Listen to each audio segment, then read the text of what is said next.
O Junji Ito é um cara que comenta muito o processo de criação dentro da obra dele. Não raramente as histórias que ele conta têm como perspectiva direta ou indireta o trabalho de um artista, de um escritor, de um fotógrafo.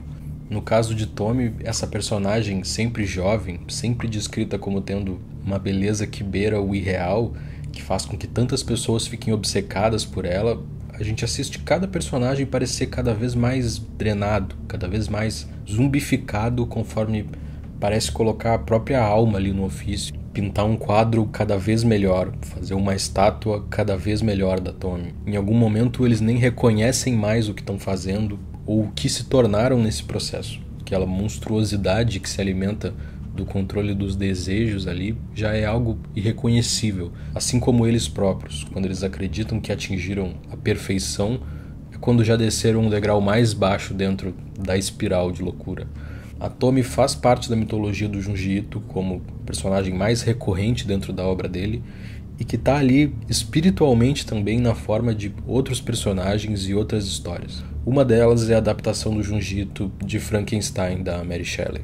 Antes de falar sobre, considera dar uma olhadinha na nossa campanha de financiamento no Apoia-se. Rola conteúdo adicional, grupos, encontros no Discord para trocar ideia, tem muita coisa legal. Eu estou interrompendo o vídeo aqui porque nem existiria esse e nem outro vídeo sem a campanha. Então considera dar uma olhadinha lá. Frankenstein é escrito pela Shelley na Inglaterra do século XIX e conta a história desse jovem estudante que constrói uma criatura com retalhos de corpos de outras pessoas roubados do cemitério. Ele junta e costura várias partes de cadáveres e adiciona energia vital através da eletricidade.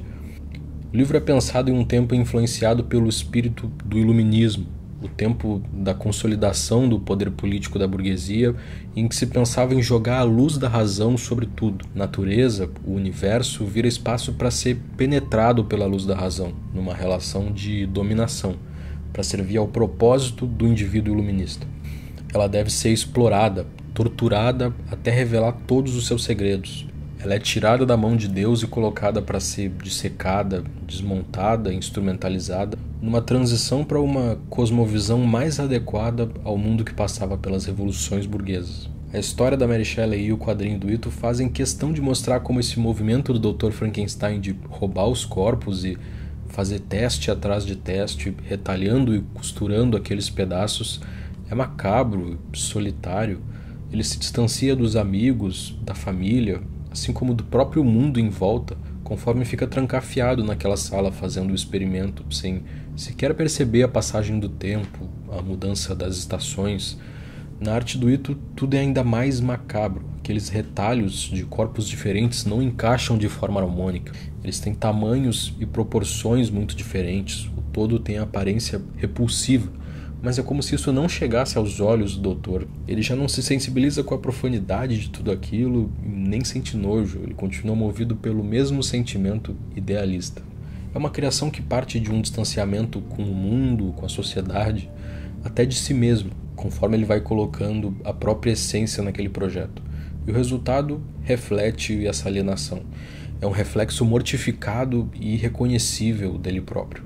O parto do homem moderno, individualizado ao extremo, no caso do Frankenstein, único até na própria espécie, se sentindo isolado da pureza do resto da criação, fadado a nunca ser totalmente entendido, a sempre ser semelhante e estranho ao mesmo tempo.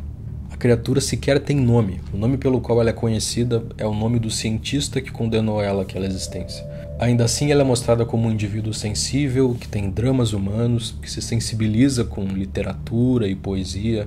O livro que ela mais se interessa é O Paraíso Perdido, do John Milton. Se sente como um tipo de Adão sozinho naquele mundo, até encontrar o diário do Victor Frankenstein, descrevendo o método através do qual ele veio àquele mundo, pormenorizando cada etapa do processo.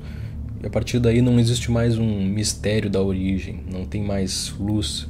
Ele veio da Terra e passa a se sentir mais um Lúcifer, expulso do céu, atacado por todo mundo em volta por causa da própria natureza monstruosa.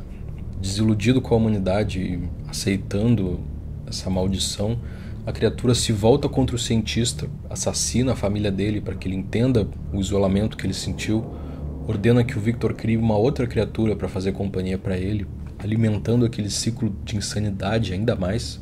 E a representação do Junji Ito aqui já exclui qualquer possibilidade de salvação. A criatura, feita à imagem do doutor, agora quer usar as pessoas e a natureza da mesma forma. Isolado, tentando criar outro paraíso artificial, num processo que o próprio doutor, agora sob outro ângulo, enxerga toda a monstruosidade da ideia. A tragédia da criatura tentando ser vista como igual, ou mesmo se fazer entender e ser ouvida por alguém, coloca essas incertezas em volta do humano, sobre qual a fronteira entre o humano e o monstro. O monstro é a criatura ou o Victor Frankenstein? E se o Victor, depois de estudar tanto, desvendando e despindo os segredos da natureza, fez ele a própria imagem, por que a forma dele é monstruosa? O dilema é parecido com o que o Junji Ito traz na espiral de vida e morte em busca da perfeição da Tomi e dos monstros feitos de cadáveres de animais modificados como reflexo sombrio dos crimes de guerra e das ambições do Império Japonês em Gyo. O mundo que a Mary Shelley descreve no século XVIII é um mundo de ideologias e utopias que não consegue se imprimir na realidade, de uma razão dominadora que não encontra limite e que desaba nas contradições sobre as quais é fundada. A resposta vem na forma do terror, do confronto com a natureza indomável daqueles segredos que tentam controlar. Meu nome é Otávio e só lembrando que Frankenstein, o Tomi e o Gyo foram todos publicados aqui no Brasil e eu vou deixar o link para todos na descrição, são todos quadrinhos muito bons.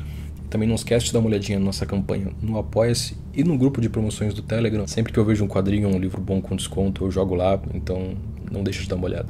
Obrigado pela atenção.